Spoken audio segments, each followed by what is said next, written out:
ابو معاویہ نے امش سے، انہوں نے ابو صالح سے اور انہوں نے حضرت ابو ہریرہ رضی اللہ عنہ سے روایت کی، کہا رسول اللہ صلی اللہ علیہ وسلم نے فرمایا، جس شخص نے کسی مسلمان کی دنیاوی تکلیفوں میں سے کوئی تکلیف دور کی، اللہ تعالیٰ اس کی قیامت کی تکلیفوں میں سے کوئی تکلیف دور کرے گا، اور جس شخص نے کسی تنگ دست کے لیے آسانی کی، اللہ تعالیٰ اس کے لیے دنیا اور آخرت میں آسانی کرے گا،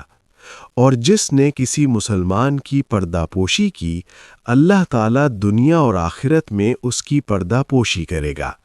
اور اللہ تعالیٰ اس وقت تک بندے کی مدد میں لگا رہتا ہے جب تک بندہ اپنے بھائی کی مدد میں لگا رہتا ہے، اور جو شخص اس راستے پر چلتا ہے جس میں وہ علم حاصل کرنا چاہتا ہے تو اللہ تعالیٰ اس کے ذریعے سے اس کے لیے جنت کا راستہ آسان کر دیتا ہے۔ اللہ کے گھروں میں سے کسی گھر میں لوگوں کا کوئی گروہ اکٹھا نہیں ہوتا، وہ قرآن کی تلاوت کرتے ہیں اور اس کا درس و تدریس کرتے ہیں، مگر ان پر سکینت یعنی اطمینان و سکون قلب کا نزول ہوتا ہے، اور اللہ کی رحمت ان کو ڈھانپ لیتی ہے، اور فرشتے ان کو اپنے گھیرے میں لے لیتے ہیں، اور اللہ تعالیٰ اپنے مقربین میں جو اس کے پاس ہوتے ہیں ان کا ذکر کرتا ہے،